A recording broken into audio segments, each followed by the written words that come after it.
Consumers are still choosing beef when they make their shopping decisions. Reporter Russell Nemitz has more from a recent Cattlemen's college session that offered advice on how producers can capitalize on this positive trend. Well, consumer demands are constantly changing and buying habits are influencing the beef industry. And that's why Dr. Jason Lusk from Purdue University was here at the Cattle Industry Convention and NCBA trade show in Nashville to talk with cattle producers about keeping beef center of the plate. And first of all, Dr. Lusk, thank you for joining us here on Cattlemen to Cattlemen. Let's talk about your messages to the beef cattle industry here in Music City this week. Sure. So I think you highlighted the focus. Is beef, has it been on the dinner plate, and is it going to continue to be on the dinner plate? I think the long story of beef over the past 40 years or so has been a slow, steady decline in per capita consumption, but I think the really last 5 or 6 years has been pretty strong demand story in spite of a lot of negative publicity related to environment and health concerns. So I'll try to talk a little bit about some of those concerns and how to address them. Well, one of your positive slides that we saw here in Nashville was it does look like consumers still like beef on their plate, and that is encouraging considering all things.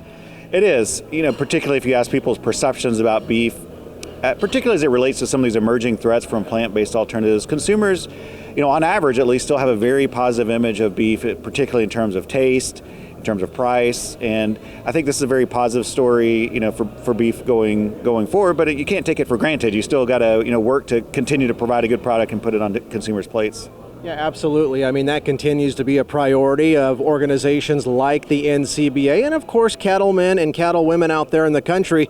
Dr. Lusk, let's go ahead and talk, though, about kind of an emerging challenge out there, if you will, plant-based meats and how the beef cattle industry really goes forward with that now as an option for consumers.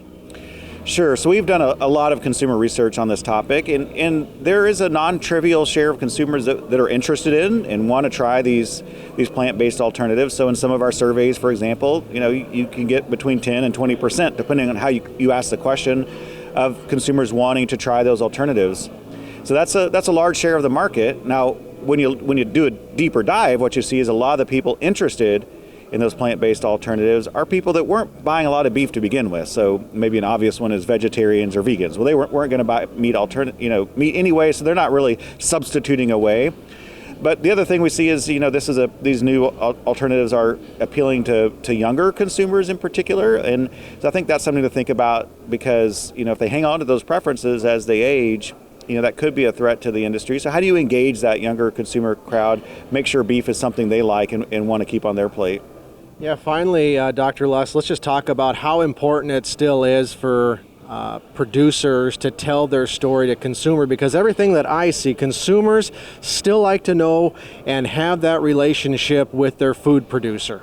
They do, and I think particularly in light of what we've just lived through for the last year and a half with COVID, some of the concerns about meat packing plant shutdowns, really more than ever, people want to know where's their meat coming from, is it going to be there tomorrow, and then beyond the supply, the price, they want to know, is this good for the planet? Is it good for me? And I think being able to understand some of the nuances that are there and being honest, sure, beef cattle production, like any production, has greenhouse gas emissions, but here's what we're doing to try to counteract those and do our part to be responsible, I think is an important message to be able to convey with consumers.